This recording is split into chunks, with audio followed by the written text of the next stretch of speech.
नमस्कार। आज हम लोग बीएड कोर्स में देखेंगे शिक्षा का अर्थ, परिभाषा और उद्देश्य। तो शिक्षा एक ऐसी प्रक्रिया है जो व्यक्ति के संपूर्ण व्यक्तित्व के विकास में सहायक होती है और उसे एक सभ्य और सफल नागरिक बनाने में योगदान देती है। एक शिक्षित व्यक्ति किसी भी कठिनाइयों का आसानी से समायोजन कर लेता है और किसी भी समस्या उत्पन्न होने पर उनमें निर्णय क्षमता का भी विकास क्षमता देखी जाती है।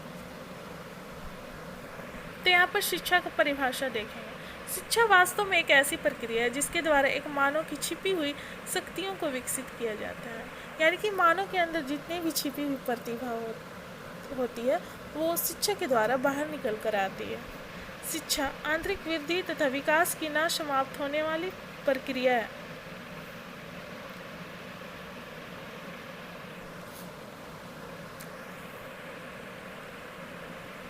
यह आंतरिक वृद्धि यानी कि छिपी हुई जितनी भी प्रतिभा है उनमें वृद्धि करती है। इसकी अवधि जन्म से लेकर मृत्यु तक फैली है। यानी कि कुछ न कुछ व्यक्ति हमेशा सीखते ही रहता है। शिक्षा उस विकास का नाम है जो शैशवावस्था से प्रौढ़ावस्था तक होती ही रहती है। अर्थात शिक्षा वह क्रम है जिसे मानव अपने को आवश्यकता अनुसार भौतिक, सामाजिक तथा आध्यात्मिक वातावरण के अनुकूल बना लेता है। शिक्षा के माध्यम से व्यक्ति उनके समझ जो भी परिस्थितियाँ आती हैं, चाहे वह सामाजिक हो, भौतिक हो, उसी के अनुकूल ढाल लेता है। शिक्षा का वास्तविक अर्थ मनुष्य को मानव बनाना तथा जीवन को प्रगतिशील, सांस्कृतिक एवं सभ्य बनाना होता है। शिक्षा के द्वारा ही मनुष्य अपने विचार शक्ति तथा तर्क शक्ति, समस्या समाधान तथा बौद्धिक प्रतिभा, भावुकता तथा कुशलता और अच्छे मूल्यों तथा रुचियों को विकसित करता है। यानी कि शिक्षा के माध्यम से व्यक्ति किसी भी मुद्दे पर तर्क वितर्क, विचार विमर्श कर सकता है। मनुष्य प्रतिदिन तथा हर क्षण कुछ न कुछ सीखता है। इसका समस्त निरंतर तथा गतिशील प्रक्रिया है। इसका संबंध सदा विकसित होने वाले मानव तथा समाज के साथ है। इसके द्वारा मनुष्य की जन्मजात शक्तियों का विकास, उसके ज्ञान एवं कला कौशल में वृद्धि एवं व्यवहार में परिवर्तन किया जाता है। शिक्षा बालक को एक फूल की भांति विकसित होने में सहायता करती है, जो अपने सुगंध को वातावरण में चारों ओर फैलाता है। यानी कि जो यहाँ पर इसका अर्थ यह हुआ कि शिक्षा के माध्यम से वह बालक अपने गुणों को दूसरों के समक्ष बिखेरता है।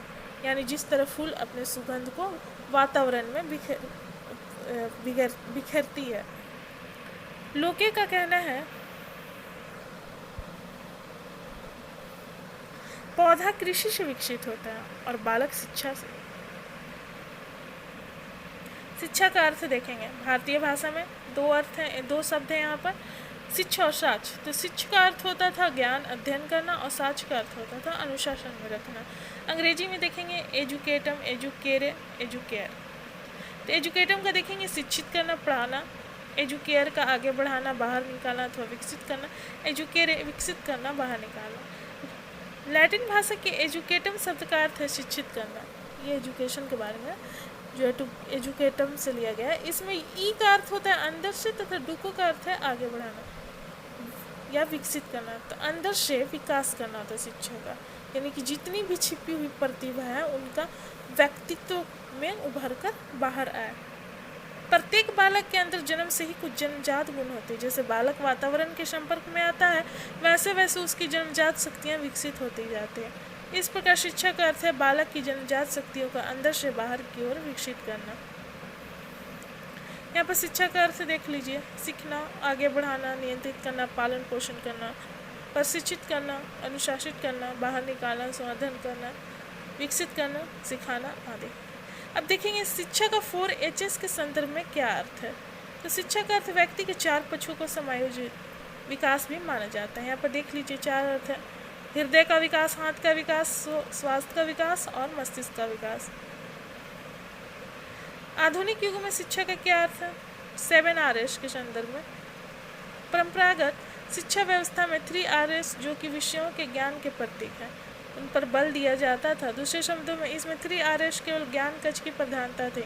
छात्र या बालक के जीवन के अन्य पक्षों पर उचित ध्यान नहीं दिया जाता था, परंतु जनतंत्र या आधुनिक युग में इस बात को प्राथमिकता दी जा रही है। यानी कि आधुनिक युग में शिक्षा के माध्यम से बालक के संपूर्ण व्यक्तित्व के विकास पर ध्यान दिया जाता है। और पहले का शिक्षा जो था वो सीमित मात्र था, केवल ज्ञान देना, और अब का शिक्षा है कि बालक का सर्वांगीण विकास करना। छात्र अपने अधिकारों तथा उत्तरदायित्व में संबंध स्थापित करें, साथ में मनोरंजन के साधनों पर उचित ध्यान दें, यानी कि उनका अधिकार और उत्तरदायित्व की भावना भी उनमें बनी रहे और उनका मनोरंजन भी हो। अब शैक्षिक संस्थानों में विषयों के साथ साथ जीवन में रहने की कला में प्रशिक्षण का प्रावधान किया जा रहा है। अब 7 अर्थ इसका देख लीजिए, शिक्षण का, शिक्षा का।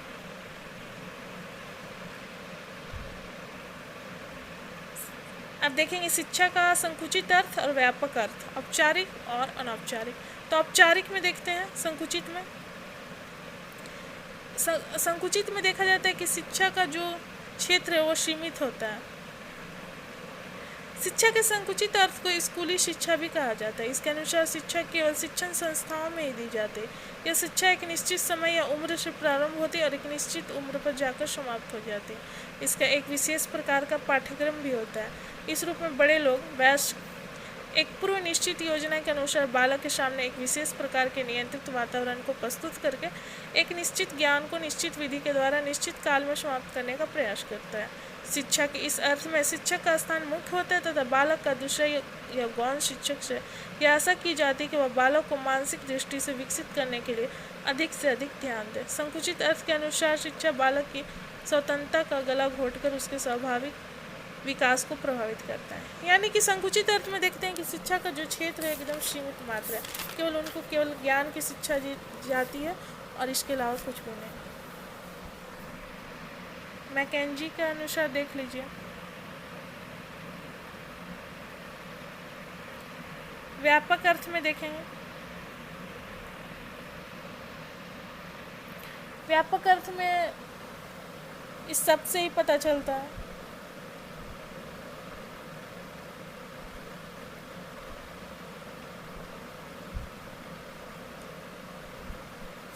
शिक्षा का व्यापक अर्थ के अनुसार यह सारा संसार शिक्षा क्षेत्र है, यानी कि यहाँ पर सभी व्यक्ति कुछ ना कुछ सीखते रहते हैं।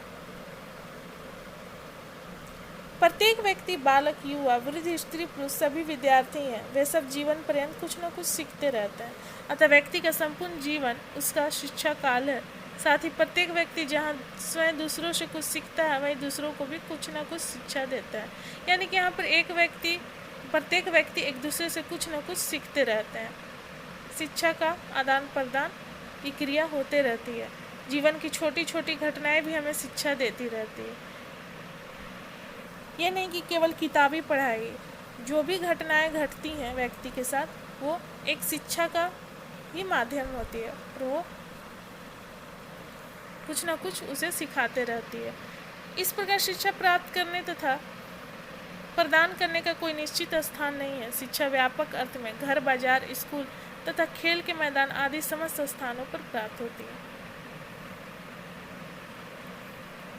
यहाँ पर इसका अर्थ यह हुआ कि केवल शिक्षा जो है स्कूल में ही बैठकर नहीं प्राप्त की जा सकती है। कहीं भी, किसी भी समय, किसी भी परिस्थिति, जो भी घटनाएं होती है वो शिक्षा का माध्यम का ही रूप धारण कर लेती है। ऐसी शिक्षा किसी विशेष व्यक्ति, समय, स्थान अथवा देश तक ही सीमित नहीं रहती, परंतु जिन व्यक्तियों के संपर्क में आकर बालक जो कुछ भी सीखता है वे सब उसके शिक्षक हैं। जिन्हें वह सिखाता है वे सब उसके शिष्य या छात्र हैं तथा जिस स्थान अथवा सिखाने का कार्य चलता है।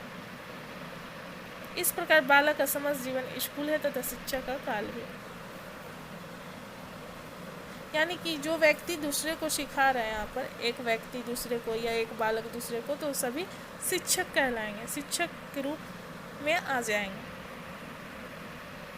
मैकेंजी के अनुसार देख लीजिएगा, डमविल के अनुसार भी देख लीजिएगा।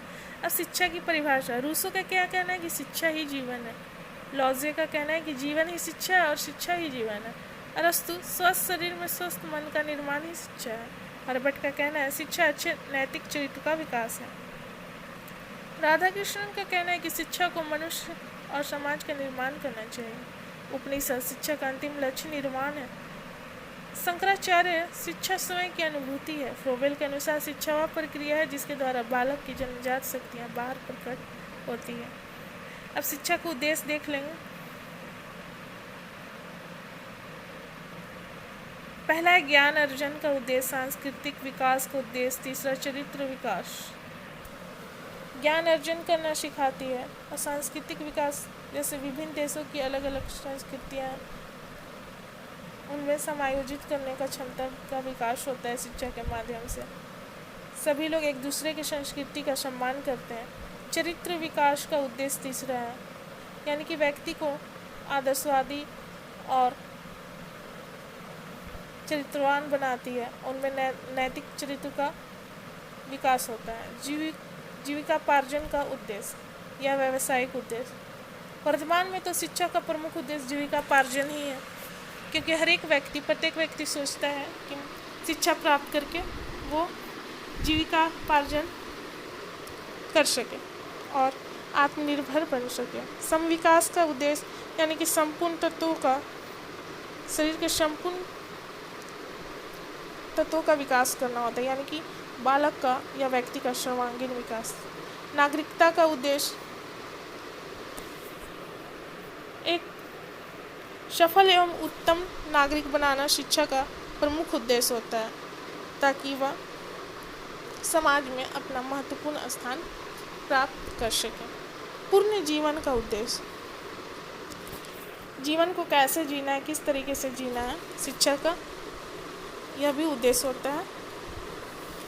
शारीरिक विकास का उद्देश्य, अवकाश सदुपयोग का उद्देश्य।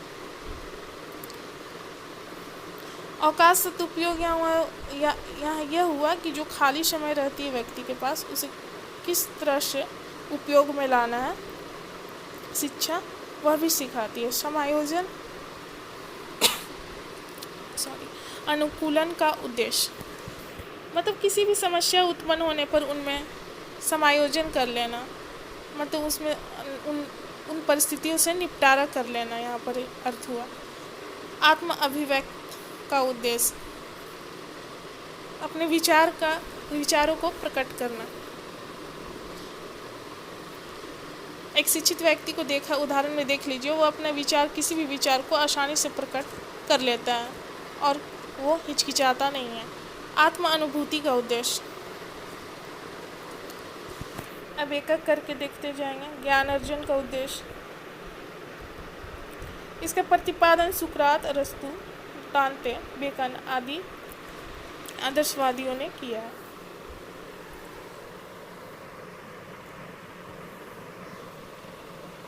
इनके अनुसार ज्ञान के माध्यम से व्यक्ति अपने जीवन में सुख और शांति का अनुभव करता है। अगला है सांस्कृतिक विकास को उद्देश्य। प्रत्येक देश में अलग अलग संस्कृतियाँ होती हैं, उनका सम्मान करना ही शिक्षा का प्रमुख उद्देश्य होता है। बाकी आप लोग पढ़ लीजिएगा। चरित्र विकास का उद्देश्य,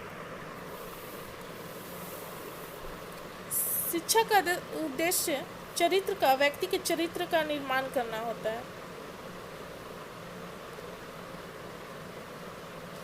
और चरित्रवान व्यक्ति अपने जीवन में जो भी काम करता है वो उसके आदर्श और सिद्धांत के अनुसार होते हैं। उसका आचरण नैतिक होता है।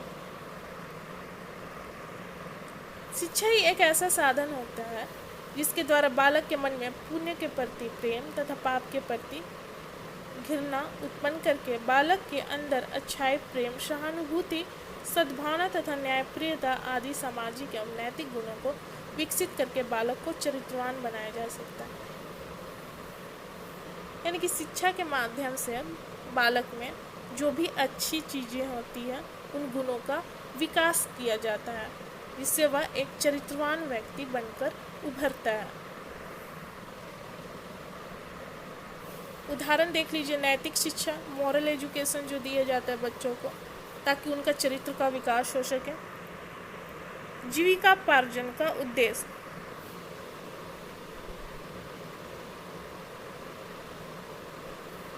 शिक्षा का उद्देश्य केवल ज्ञान और संस्कृति उपलब्ध कराना नहीं होता है, बल्कि उसका उद्देश्य व्यावसायिक बनाना भी होता है। वर्तमान युग में मनुष्य के समझ जीविका की समस्या एक प्रमुख समस्या है। खाने के लिए रोटी, पहनने के लिए कपड़ा तथा रहने के लिए मकान सभी की मुख्य आवश्यकता होती है। इन आवश्यकताओं की पूर्ति शिक्षा के माध्यम से आत्मनिर्भर होकर व्यक्ति आसानी से कर लेता है और दूसरों पर वह निर्भर नहीं रहता है। सम विकास का उद्देश्य, यहाँ सम विकास का उद्देश्य हो गया, अर्थ हुआ शारीरिक, मानसिक, भावात्मक, कलात्मक तथा नैतिक आदि शक्तियों का, व्यक्ति की शक्तियों का समान रूप से विकास करना।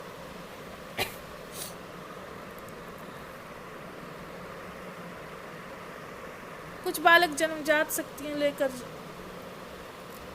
जन्म लेते हैं। इसके आगे पढ़ लीजिए। पूर्ण जीवन का उद्देश्य, इसके जनक हर्बर्ट स्पेंसर हैं। शिक्षा का उद्देश्य जीवन को पूर्णता प्रदान करने पर बल दिया गया है। स्पेंसर का कहना था कि व्यक्ति का विकास किसी अमुक क्षेत्र में ना होकर सर्वांगीण होना चाहिए, यानी कि किसी एक क्षेत्र में ना विकास होकर संपूर्ण क्षेत्र में होना चाहिए। शिक्षा का विकास इस प्रकार से होना चाहिए ताकि वह अपने भावी जीवन की समस्त समस्याओं को आसानी से सुलझा सके। नागरिकता का उद्देश्य,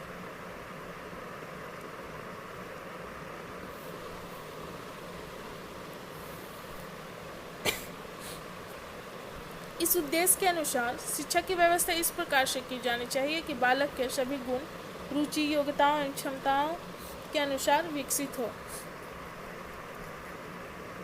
जिसके आधार पर वह अपने कर्तव्य और अधिकारों का पालन करते हुए राज्य की सामाजिक, आर्थिक तथा राजनीतिक समस्याओं के विषय में स्पष्ट तथा स्वतंत्र रूप से चिंतन कर सके और सफलतापूर्वक सुलझाते हुए अपने भार को स्वयं उठा सके।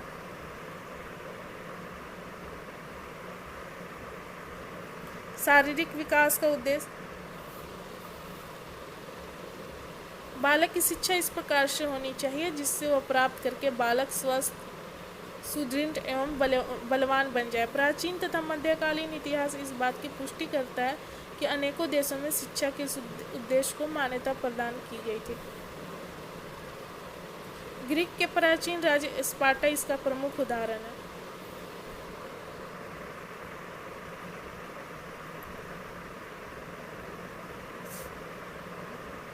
वहाँ शारीरिक शिक्षा मुख्य रूप से दी जाती थी।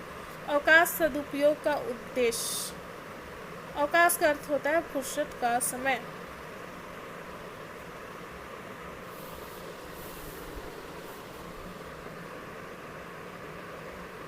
शिक्षा जो है अवकाश का सदुपयोग करना सिखाती है, किस प्रकार से करना है।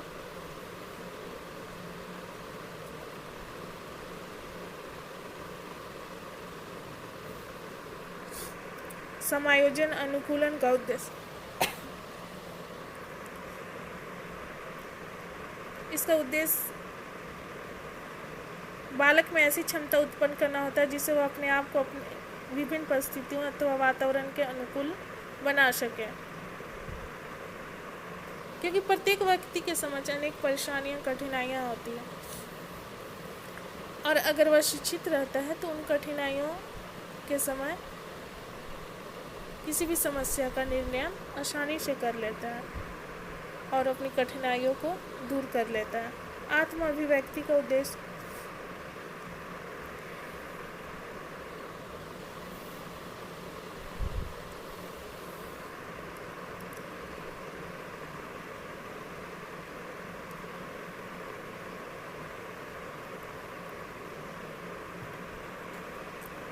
आत्मानुभूति का उद्देश्य, आत्मानुभूति अथवा आत्मबोध का अर्थ है प्रकृति, मानव तथा परमपिता परमेश्वर को समझना। शिक्षा का उद्देश्य बालक का आत्मिक विकास करना है जिससे वह समाज के माध्यम से अपना सर्वोच्च गुणों को अनुभूति कर सके। यहाँ तक उद्देश्य था। हमारा समाप्त होता है। धन्यवाद।